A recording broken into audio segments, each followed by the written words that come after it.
was what precluded. But neither did the army rule out the possibility of civilian casualties and collateral damage. In fact, Sandeep, it's only logical for any student of military history to know that when you send the tanks in anywhere, the collateral damage will be much more than when you send para. Rahul, I just want to comment on what General Bakshi said about the commandos being used. Do you know that of the 80-odd Indian Army soldiers that died that night, something like 1/3 of them were the commandos. Sure. Yeah. They were rushed in as suicide infantry. That's you know, the right. commandos that I spoke to were rushed in as suicide infantry because they were asked to do impossible tasks, and they said, look, we are not trained for this. We are specially trained thing. Give us an option of doing a commando operation. They said, no, you have to go in, you have to do these frontal assaults against bunkers, and with the result that in a couple of hours, you had 25 of the most highly trained soldiers dropping dead.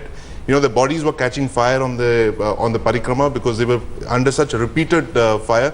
And then the army realized that there was something wrong. I mean, it was a catastrophic intelligence failure. It was a catastrophic intelligence failure. The army had no idea about the kind of weaponry that was inside.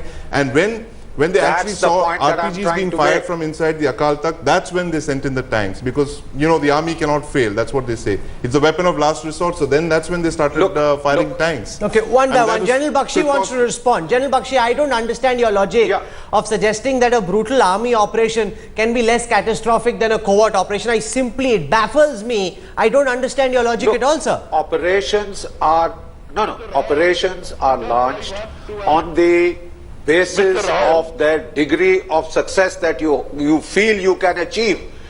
We tried to get Prabhakaran. Do you understand what happened to that special operation?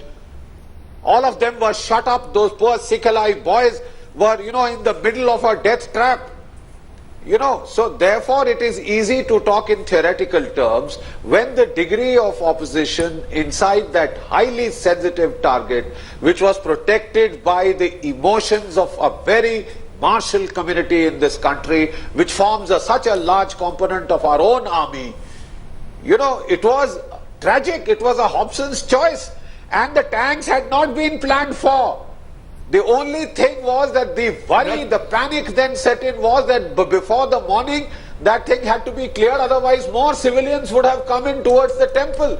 That was the time, it was a panic reaction. There is a lot that one thing which seems very clear is that Major General Bakshi wanted to extend this operation to the morning. That is what he was trying to do. That was the last resort. Talochan saying, those who were in the defensive positions inside the Golden Temple and the Akal Takht wanted to extend the operation to the morning so that they believed that people from the neighboring areas and the villages would come rushing in. That's the strategy with which those who were holed inside the Golden Temple were thinking. That is totally wrong. What I said earlier, I want further to prove. Pindrawala stayed for 2-3 months in the Guru Nanak Niwas. He was, if the military intelligence, what they are claiming today, they were aware he was there. But he moved to Akal Takht. Government of India was waiting for it, that he should go there. Secondly, when this operation took place, that was a very religious day. The martyrdom of Guru Arjan Dev. Thousands of Sikh pilgrims were inside, and on that day this attack was done. That I want to prove. This was a political decision. Indira Gandhi wanted to teach the Sikhs a lesson, and there is the intelligence failure. That is really real point.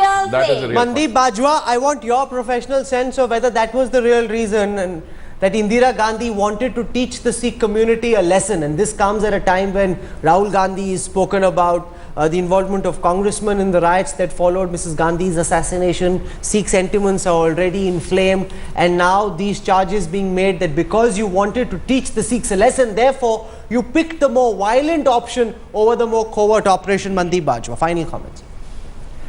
I must disagree with Mr. Trilochan saying, I think the government did explore all options. There were secret talks held with Bhindranwala, but then things went even beyond his own control.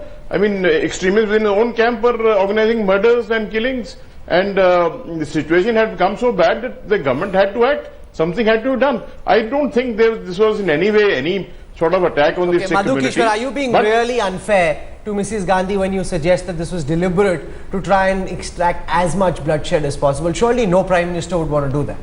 No, it's not to do with whether she wanted to do it or she didn't want to do it. Neither you or I can definitely speak. But that's the charge But- you're levying. No, but I'm saying what